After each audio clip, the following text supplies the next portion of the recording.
Good evening, viewers. With another episode of Icons, your host Rana Shahid and my co-host Wahid Abdul Wahid is here with us. Hello everyone and thank you very much for Tune Icons. In this program, Icons, we invite people from different walks of life who have done or who are doing certain professional jobs to their success, to their best efforts.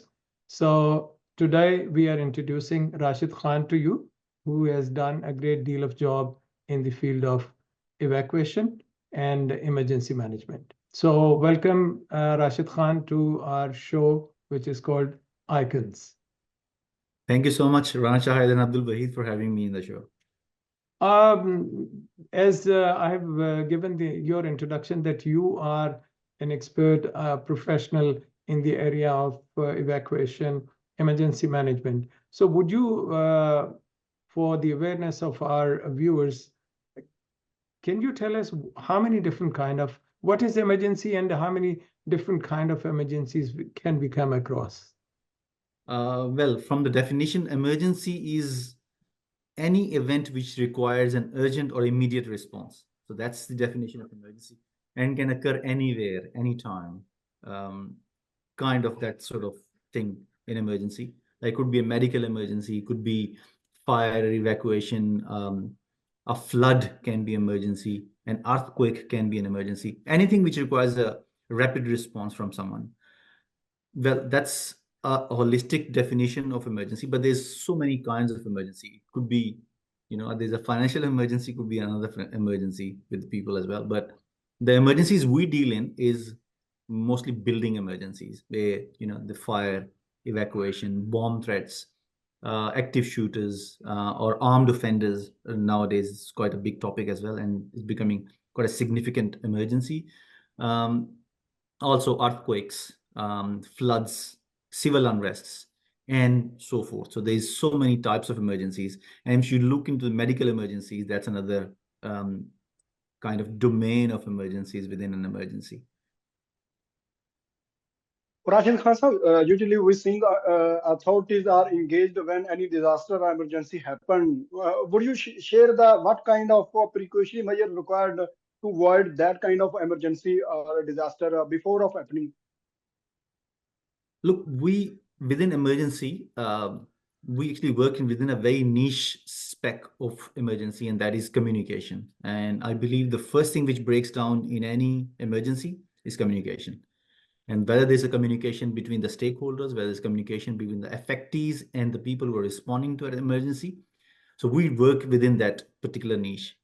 But as you said, what authorities need to consider for an emergency.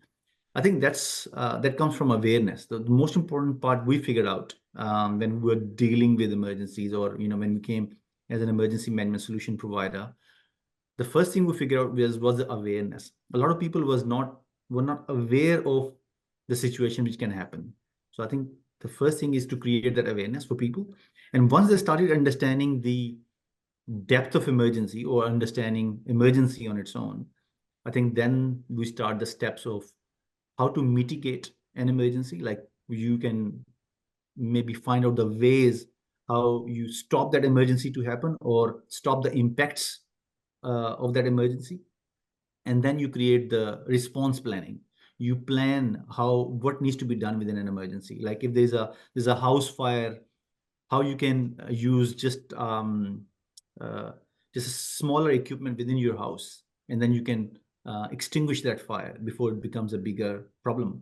So I think understanding an emergency was the first step, and then response planning and the recovery efforts is the second. And within the authority based, I think everyone needs to get involved in not only understanding, but in all these processes.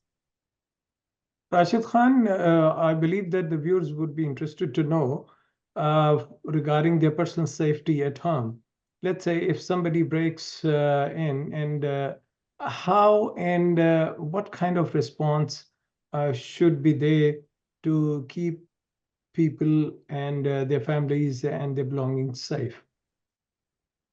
Well, it's a bigger question from security portfolio. So security from security side of it, the first thing is mitigation. So before someone enters your house, I think if you got enough lighting outside your house, if you got enough coverage, if you got CCTV, an additional feature, if you got the right locks and doors on your house, I think these are the mitigation strategies. Maybe a sticker outside which says, be aware, you are monitored, or the cameras is in place. I think that's the safety of your house. That's number one thing. And if, God forbid, someone breaks into your house, 000, and within Australia, you just call the emergency help, which is 000, and you call them and make sure that you got that help coming from that side. I think that's the advice we usually give to people who are in a personal threat situation, because it's important to understand what you can do beforehand and what you can do within a particular situation. Security situation is it's a very complex matter on its own, because you never know who's entering your house, what sort of weapon that person is bringing, what sort of things they're after, and all that. So because of that situation, just a simple awareness of having the right doors, having the right lighting outside your house, having the right CCTV cameras and all that. These are all mitigation strategies. So if you mitigate that risk of someone breaking into your house, I think that's the first part of mitigating the security situation. All right, Rashid Khan, if we compare the developed and developing societies, most of like that kind of disaster happens in the developing countries like Pakistan, India, Bangladesh, and others. What they have to do to overcome that kind of situation and emergencies? I think all of us are actually moving into a direction. I went to United Nations in 2022, and I delivered the speech on early warning systems and early warning communication systems. And while I was delivering that, obviously there was a lot of ministerial. So there was a lot of ministerial presence in there as well, from the developing countries and also from the developed countries. The most important thing is bringing all the stakeholders together. I think that thing has already matured enough in developed countries, and that's the difference. In the developed countries, that level of governance has already been implemented up to grassroots level, where the level of authorities now they understand the role of each other within an emergency or within a disaster. While the same thing is still in an unmatured state in the developing countries, where you got the NDMA, like National Disaster Management Authority and all that, but there is still a gap between the response providers. As of in Pakistan is 1122. In other countries could be fire rescue and other components of response units. So all of them need to come together and find out a way of communication between each other, and then they need to create a value system for the community, where they can go in, risk assess what needs to happen, and how this will affect in the policy matters. So I think the chain of that information or chain of that communication needs to go through. Also, the community involvement is very, very important. I went to some of the bushfire areas within Australia, and the community involvement is very important. We need to understand what community really wants and how community can participate. Because if you include them into the decision making, only then they become really useful, or they become quite a lot of help, because they have the existing knowledge. They have the baseline knowledge within a community as of who is where, what needs to be done, what sort of resources they got available. And that's where all the community can come together and bring that, the framework of disaster management comes into play. But holistically, it's a responsibility of everyone. Everyone needs to be held responsible for their actions, for the works they need to do within emergency, and then you can plan ahead with all those scenarios.